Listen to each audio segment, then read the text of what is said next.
మార్చి 5న భారత్ బంద్ చేపడుతున్నట్లు నవరంగ్ కాంగ్రెస్ పార్టీ జాతీయ అధ్యక్షులు షేక్ జలీల్ వెల్లడించారు. గుంటూరు కలెక్టరేట్ రోడ్లో శనివారం జలీల్ మాట్లాడారు. రెడ్ బుక్ పాలన, అక్రమ అరెస్టులకు నిరసనగా కలిసొచ్చే సంఘాలతో భారత్ బంద్ చేపడతానని చెప్పారు.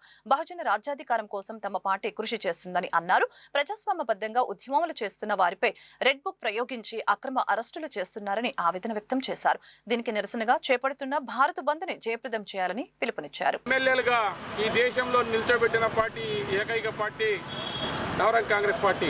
అటు కాశ్మీర్ నుండి కన్యాకుమారి వరకు అన్ని స్థానాల్లో పోటీ చేసి నేను మంగళగిరి ఎమ్మెల్యేగా 2 సార్లు పోటీ చేశాను. 19లో, 24లో.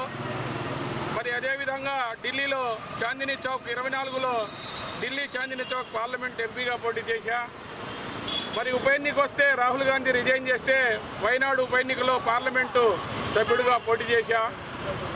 మరి నెల్లూరులో ఆత్మకూరులో గౌతమ్ రెడ్డి గారు చనిపోతే అక్కడ కూడా నేనే ఎమ్మెల్యేగా పోటీ చేసి 3 సార్లు ఎమ్మెల్యే, 3 సార్లు ఎంపీగా పోటీ చేసి ఈ ప్రజాస్వామ్య దేశంలో కుల మతాలకు అతీతంగా ఎస్సీ, ఎస్టీ, బీసీ మైనార్టీలను కలుపుకొని బహుజన రాజ్యాధికారం లక్ష్యంతో మరి నవరంగ్ కాంగ్రెస్ పార్టీని స్థాపించి ఎవరికైతే MLA ticket A form B form కావాలో ఉచితంగా ఇచ్చి మరి వార్డు మెంబర్లు, సర్పంచ్, ఎంపీటీసీలు, జడ్పీటీసీలు మా పార్టీలో చాలామంది ఉన్నారు.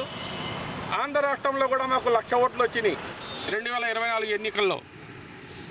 ఈ మధ్యకాలంలో గౌరవనీయులు ముఖ్యమంత్రి వర్యులు చంద్రబాబు నాయుడు గారి కుమారుడు రెడ్ బుక్ అని ఒక విధానాన్ని తీసుకొచ్చి అంబేద్కర్ రాజ్యాంగాన్ని నిర్వీర్యం చేసి ప్రభుత్వానికి ప్రజా సమస్యల మీద ఎవరైతే మాట్లాడతారో వారిపై అక్రమ కేసును బనాయించి జైళ్లలో నిర్బంధిస్తూ ఉన్నారు.